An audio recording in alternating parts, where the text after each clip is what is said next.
The Dacia Spring Essential 65 cost under 14 grand, brand new.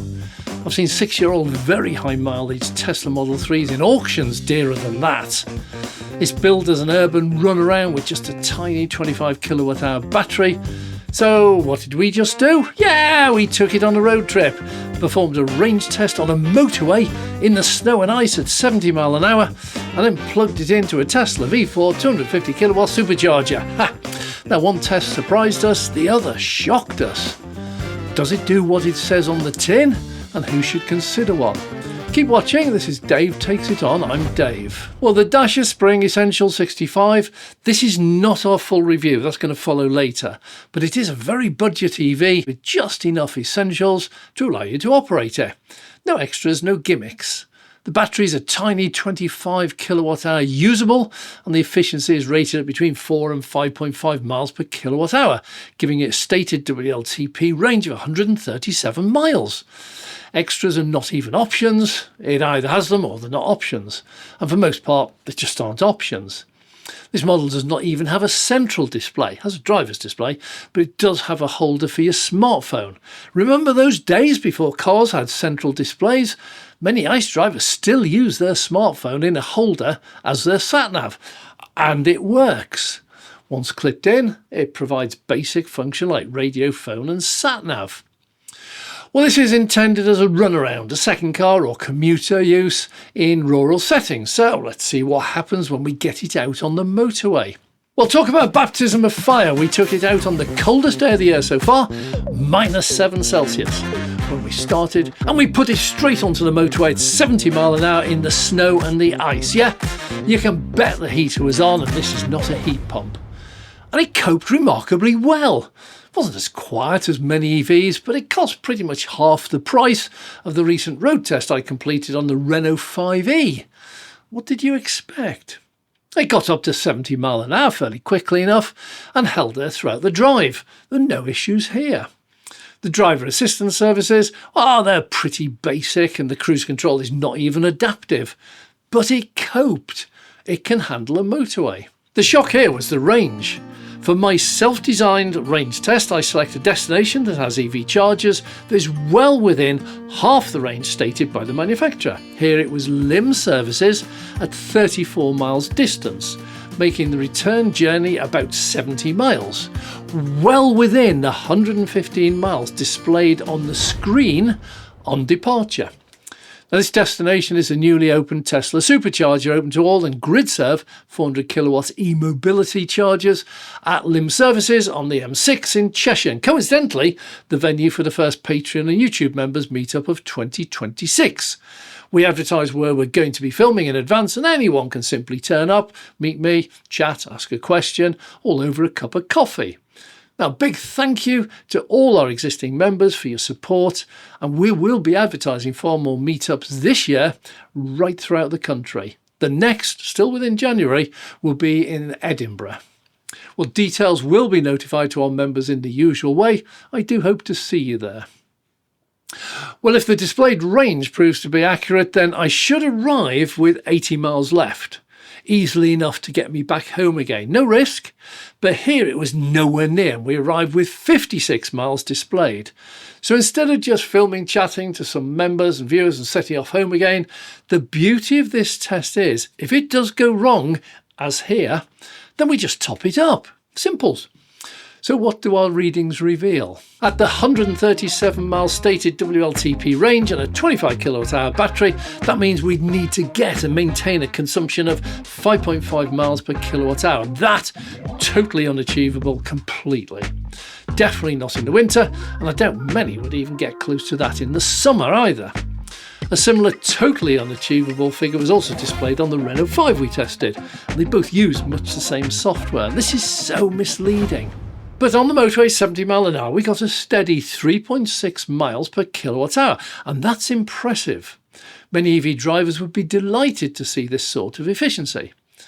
At that rate, the true range, as I recorded it, is about 90 miles at 70 mile an hour on a motorway in the winter in the real world.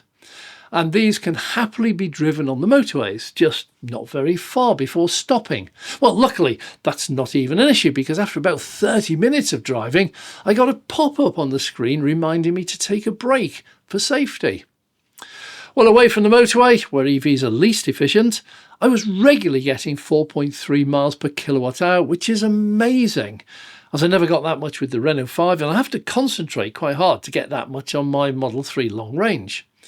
In rural settings on the daily commute, you can expect a range of about 110 miles. And for those of you out there who believe this is just a joke, 100 miles or less, the early EVs that kick-started the entire EV revolution, like the Nissan Leaf, BMW i3 and even the Renault Zoe, they all covered much less, some around 70, 80 or 90 miles on a good day. Plenty enough for commuting, especially if you can charge at home. No, the shock wasn't the range. I expected a low figure from a 25 kilowatt hour battery. What shocked me was that the WLT figure and the range displayed on the car both wildly overstated how far you could go. How is Dacia allowed to mislead the buyers to this degree? Well, the answer to that is the WLTP test produces a number of different results: urban driving in the summer, motorway driving in the winter, average, so on. And manufacturers simply cherry pick whichever one they want to use in their adverts. It's not just Dacia, now includes Mercedes-Benz amongst others, are all guilty. There should be a set formula, so all manufacturers use exactly the same formula. I suggest the average of the summer combined range, that's winter and motorway and rural, and the winter combined range. Well, with having arrived halfway with not enough range to get back home safely, could have scraped in, which was the original plan, we enacted Plan B. Now, the point of this test is to find the actual range, but not to put anyone at risk or stress from a range anxiety. So the halfway point is always a stop with reliable public chargers, just in case. So if I arrive at the halfway point with less than the required battery available to get me home, I've actually got plenty of state of charge, so I normally just simply top up a little bit here. Because I was actually chatting to other EV drivers, I actually left it plugged in and finally unplugged at 97%, having added 10.9544 kilowatt hours. By the way, this is at a public charger on a motorway services at peak time of day, cost me £6 and 2p. To drive that same distance would have taken about a gallon of petrol at this petrol station at a cost of £7.15. So who says EVs are dearer to run? Okay, so we made it. We're here. This is Lim Services. So the first part of our range test, we made it. We're going to go through all the figures with you shortly. However, the priority here is to get some charge. So it's a dual purpose. We've not used a Tesla supercharger open to all on a Dacia Spring before. So that's the first test. The second test is to see what sort of speeds we get. So first thing is open up the port. Port on this one is right on the front. These are the V4 chargers with the longer cables. So I'm hoping they reach. So there we go. Charging port is open. So we take these little plastic diddly-doos off. So there we are. We're all ready. And we're going to now have to use the app because it's not a Tesla. So I'm going to charge here.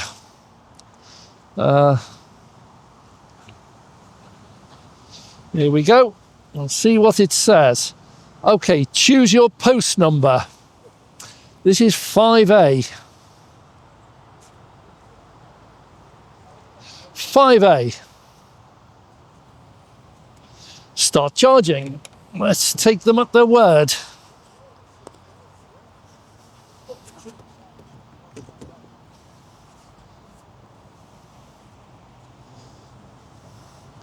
Start charging. What's happening?